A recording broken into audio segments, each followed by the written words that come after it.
Well, with a resume that includes television news anchor, corporate executive, and university professor and dean, not to mention a two-time gubernatorial candidate, Vince Orza has been entrepreneurial all his life, which is why Orza was the featured luncheon speaker at this year's Entrepreneurs Conference, and he joins me now. So what is the first bit of advice that you give to someone that's thinking about becoming an entrepreneur? You know, I have people ask me all the time, I'm thinking about going into business myself. Would you like to be a partner with me? I've got a great idea. No. If it's your great idea, you have to decide whether or not you're willing to take the risk. There's no risk if you're asking everybody else to put up money. And I tell people, think twice about going into business for yourself. You have a lot to lose, and you have to be willing to take rejection and get beat up and have strong competitors, not just let you take a piece of the market. And most people never realize you could ruin your marriage. You may not see your kids' ball games. I mean, you're going to be working day and night every day. You take it home with you.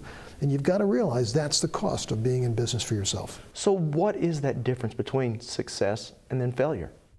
Not quitting, never giving up, never thinking, well, I can't do that. You kind of have to believe you can do the impossible.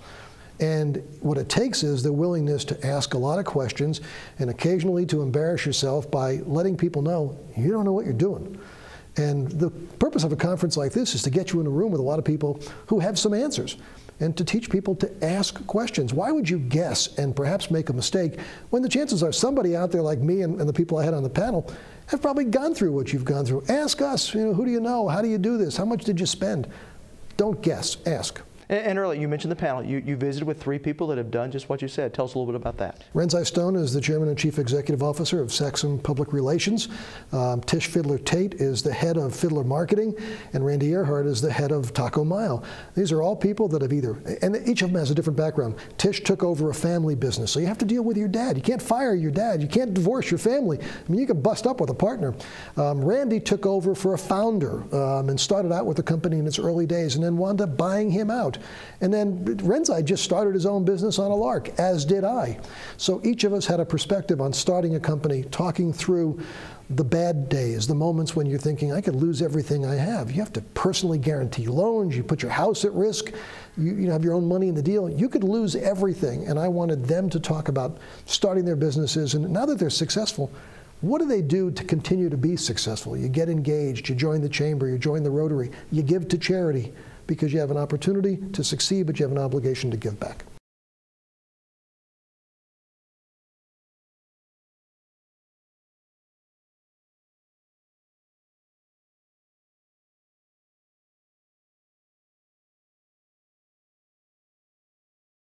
I think you have to make the choice.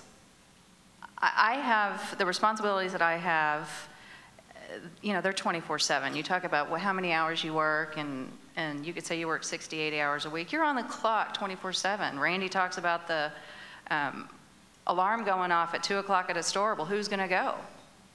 It's going to be you. And you have to make the choice. And if you decide, if you want to be an entrepreneur, you have to be a part of your community. You have to be responsible to your community. We've got roles. We're parents, we're sons and daughters, we're leaders, we're civic and community. We got obligations, and the more that we can get involved in each of those, and it is prioritization. I mean, there's no doubt that we have to do that, but I felt obligated to be a part of the leadership of our industry. I feel obligated to be involved in my kids' lives. I feel obligated to be a leader.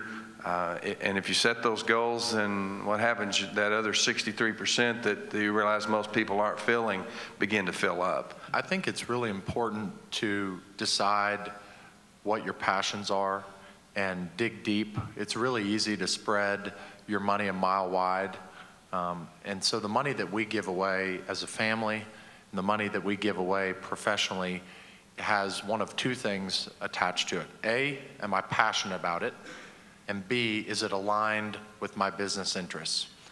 I think you have to learn to, the hard part is saying no, and we do have to say no more often a lot more often than most folks would. I think if we could afford to do it all, we would.